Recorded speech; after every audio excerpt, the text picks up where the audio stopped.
नमस्कार दोस्तों, आप सभी का स्वागत है हमारे वास्तु सागर यूट्यूब चैनल में।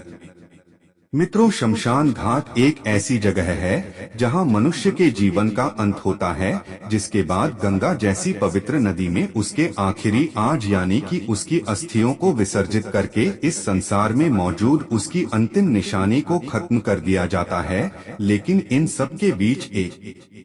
ऐसी भी है जिसे आप सभी अनजान हैं। जी हाँ मित्रों, क्या आप जानते हैं कि अंतिम संस्कार के पश्चात और विसर्जन से पहले उन्हें अस्थियों का संचय शमशान घाट से 3 दिन बाद किया जाता है।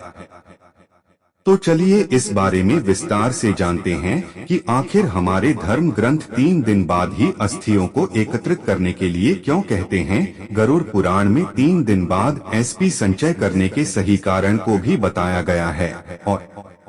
साथ ही असली संचयी को लेकर कुछ नियमों का वर्णन भी किया गया है, जिनमें से एक है मृत्यु के होने के तीसरे, 7वें अथवा 9वें दिन अस्थि संचय करना, साथ ही उनका विसर्जन 10 दिनों के भीतर करना, जिसे क्यों द्वारा कुछ हद तक प्रसारित तो किया गया, परंतु देखा जाए तो अधिकतर जनमानस इन मान्यताओं को निभाने के पीछे के वास्तविक कारणों को नहीं जानता। दरअसल गरुड़ पुराण कहता है कि अंतिम संस्कार के तीसरे दिन बाद ही अस्थि एकत्रित करना अधिक योग्य है, क्योंकि मंत्रों के उच्चारण की सहायता से अस्थियों में आकाश में तेज तत्वों की संयुक्त तरह का संक्रमण होता है, जो कि 3 दिनों के उपरांत कम होने लगती है, जिस वजह से अस्थियों के चारों ओर निर्मित सुरक्षा कवच की क्षमता भी कम पड़ने लगती है। ऐसे में अस्थियों पर कब्जा कर अनिष्ट शक्तियां अर्थात प्रेत आत्माएं उसे जीव के देह को कष्ट देने का प्रयास कर सकती है,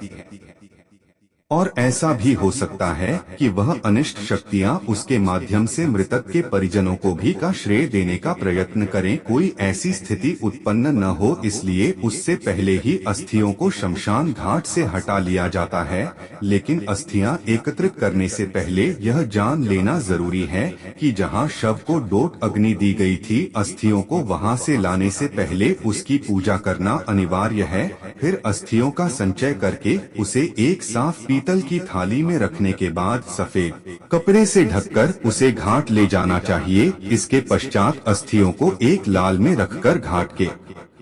पास ही किसी पीपल के पेड़ के रखकर साल भर के लिए यानी कि पूरे 365 दिनों के हिसाब से 365 बार पानी देना चाहिए, जिसे हमें तीसरे दिन से 7वें दिन के बीच बराबर बांटकर 7 दिनों के भीतर ही पानी डालकर खत्म कर देते हैं। एक चीज और है जो आपको ध्यान में रखनी चाहिए, उस दिन के लिए आपको सिर्फ